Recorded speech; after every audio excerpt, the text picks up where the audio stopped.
Max Holloway versus Frankie the wrong answer in a big time Edgar. They fought each other today, and it was a very underwhelming fight. It was a okay fight, but it wasn't a super exciting fight. Super exciting fight was Chris Cyborg versus Felicia Spencer. I thought Felicia Spencer was gonna get mauled. Like after she gets peppered by Cyborg's right hand, she was gonna get mauled. She was gonna get folded. But holy shit, she can take a shot like nobody.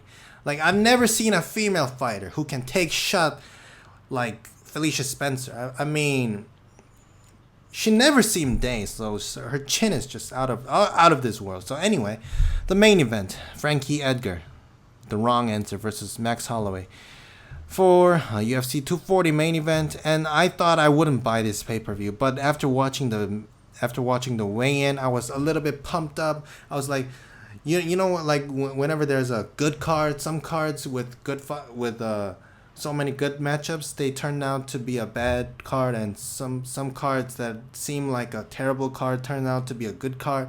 So I was hoping that would happen with this card, but no. I mean, some fights were good, but Nico Price versus Jeff Neal was good. Chris Cyborg versus Felicia Spencer was good. Max Holloway versus Frank Edgar was an okay fight, but for a pay-per-view, it was underwhelming. Thank God it's 1999 for Korean people, because I mean, I know that it's about 60 or 50 something in the US and Canada, so yeah, so I did buy it, but I regret it now. Like this was a underwhelming pay-per-view. So anyway, Edgar lost like I predicted, like a fucking Mystic Mac.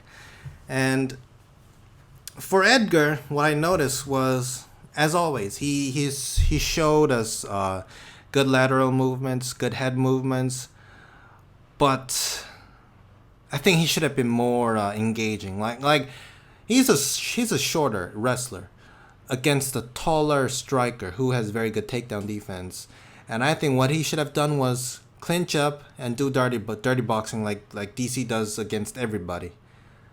I think that's what he should have done. Maybe if he had done that, maybe he would have gotten knocked out. But I think he should have done that because Max Holloway is very good at controlling the distance, and Frankie Edgar couldn't do fucking nothing.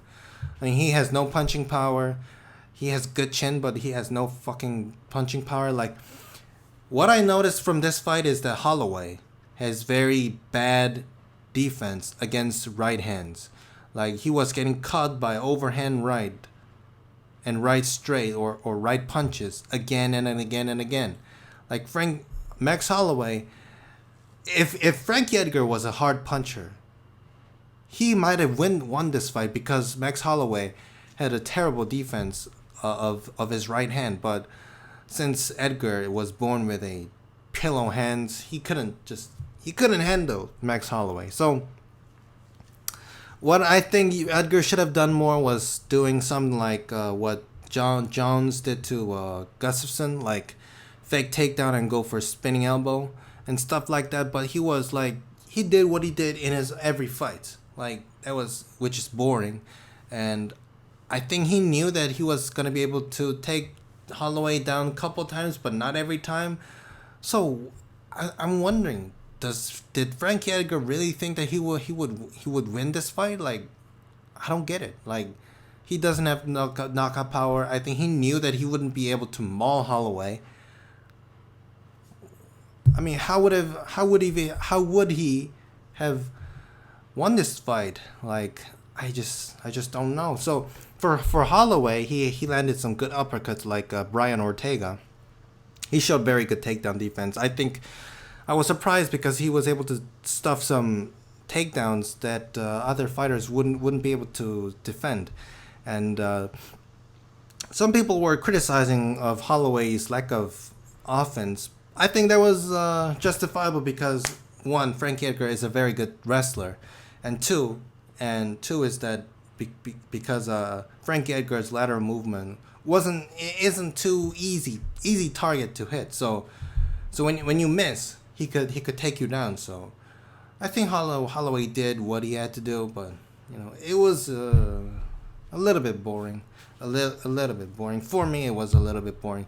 So, like I said, Holloway showed in this fight a very weak defense against right hands from his opponents, which made me think that when he fights Alexander Volkanovski, it could be a very dangerous fight because Edgar, his reach is 173 centimeters. I don't know how long it is in inches, but Edgar is 173 centimeters and Volkanovski is 182 centimeters. Like that's like 9 centimeters longer than Edgar. So Volkanovski is a right-handed fighter.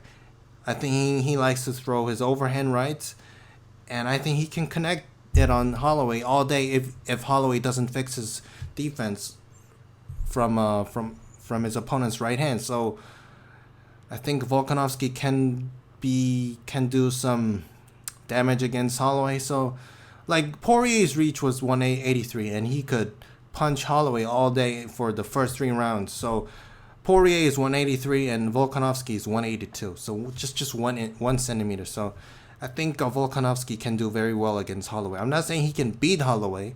I'll have to watch some of his fights more to think if he can beat Holloway. But I think Volkanovski can do much better than Edgar because Volkanovski has more power than Edgar. So I feel sorry for Edgar. I thought he would retire after this fight because before this fight he said he would feel like it's like waste of his life. The past 7 years would be a waste of his life because he was going for this moment. He was going for title shot for the last 7 years. He failed against Jose Aldo. He failed against the Korean American Benson Henderson. So I feel a little bit bad for him because he was about to cry. He was very emotional, but it is what it is. I mean, Frankie Edgar is a boring fighter. I don't care what you think. Frankie Edgar is a boring fighter. Period. Okay. If he can't take you down, he's a boring fighter. Every fighter from almost all the fighters from Mark Henry, they're boring. Like Corey Anderson, boring. Frankie Edgar, boring. Eddie Alvarez, okay. The bantamweight fighter, Marlon Moraes, he's not boring because he has knockout power. But guys like Corey Anderson and Frankie Edgar, who has knockout power but who has very good wrestling, they are like boring. They fight to win. They don't fight to finish. They fight to win. They fight to win the decision. So I think I don't know. Frankie Edgar, I don't see him becoming UFC champion in the featherweight division at least.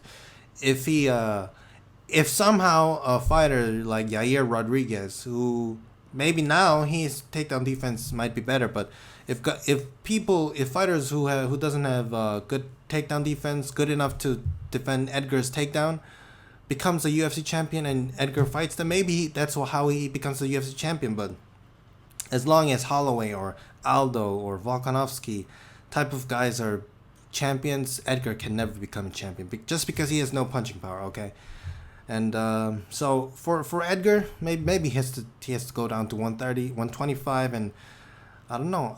I don't even know if he can do well at 125. Edgar, like stylistically, if he can't take you down, he's fucked. Okay, so. And for Holloway, I think he should fight Volkanovski at UFC 243 in Australia. That's a good fight. That's a very, very good fight. If I think Holloway will be cleared to fight at UFC 243 because he didn't take too much damage from Edgar, the pillow hand. So I think he can fight at UFC 243. But yeah, so that would be a great fight. Much better than Frankie Edgar versus Max Holloway. Frankie the pillow hands Edgar. So.